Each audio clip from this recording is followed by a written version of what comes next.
Ela chegou ao consultório dizendo que estava perdida. Não sabia o que queria da vida, do trabalho, dos seus relacionamentos, e ela falava disso com uma aflição visível, como se houvesse algo fundamentalmente errado com ela. Sabe aquela sensação? Ela dizia que admirava as pessoas decididas, aquelas que parecem ter um mapa claro do que querem e para onde vão. Ela se sentia sempre atrasada, como se estivesse presa em uma sala de espera, aguardando um trem que nunca chegava. Num dos nossos atendimentos, ela soltou uma frase que parecia ser a chave de tudo.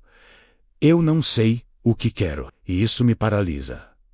Essa frase resumia perfeitamente o estado em que ela se encontrava. Parecia explicar toda a sua angústia, mas conforme fomos trabalhando, algo diferente começou a surgir, a se delinear nas entrelinhas das suas falas. Ficou claro que ela não estava simplesmente sem saber. Ela estava, na verdade, evitando saber. Veja bem, na psicanálise existencial, não saber o que se quer nem sempre significa uma ausência de desejo. Muitas vezes é uma posição bastante precisa, uma estratégia.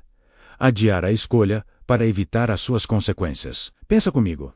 Enquanto ela dizia que não sabia, ela se mantinha disponível para tudo e para todos. Não se comprometia com um caminho específico. Não se frustrava totalmente, porque nunca apostava todas as fichas em algo. E o mais importante, não perdia nada de forma definitiva. Essa indecisão tinha uma função muito clara. Era um mecanismo que mantinha todas as possibilidades abertas como um leque.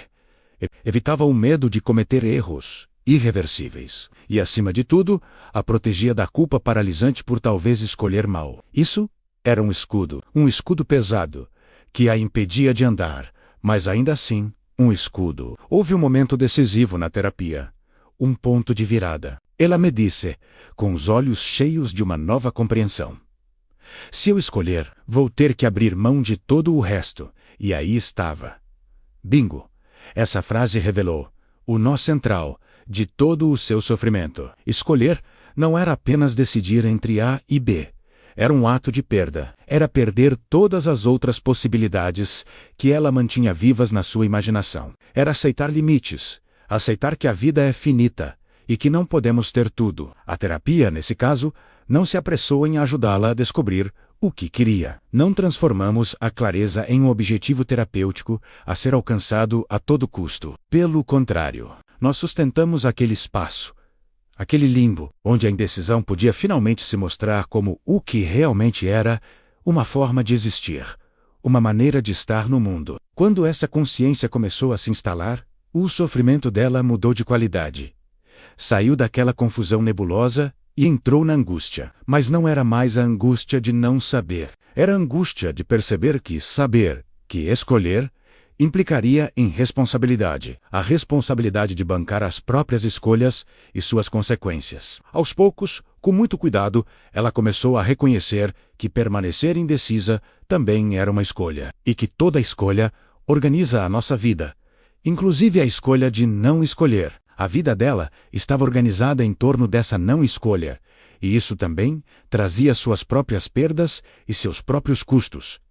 Este caso, que eu trago aqui, não é sobre falta de direção, é sobre como às vezes, não saber o que se quer funciona como um mecanismo de defesa para evitar o risco de existir de um modo mais definido, mais autêntico. É sobre o medo de ser, em vez do medo de não saber para onde ir. A psicanálise existencial trabalha exatamente nesse ponto delicado, o momento em que a pessoa deixa de esperar por uma clareza total, uma certeza absoluta que nunca virá, e começa a reconhecer que a escolha precede a certeza. Nós primeiro escolhemos, nos arriscamos, e só então, no caminho, a clareza começa a surgir. A clínica, o espaço terapêutico, existe para sustentar essa passagem tão difícil e tão humana. A passagem da indecisão que protege para a escolha que nos expõe. Uma escolha que sim, traz riscos e angústias, mas que permite, pouco a pouco, que a gente construa uma relação mais autoral com a nossa própria vida. Uma vida que é nossa,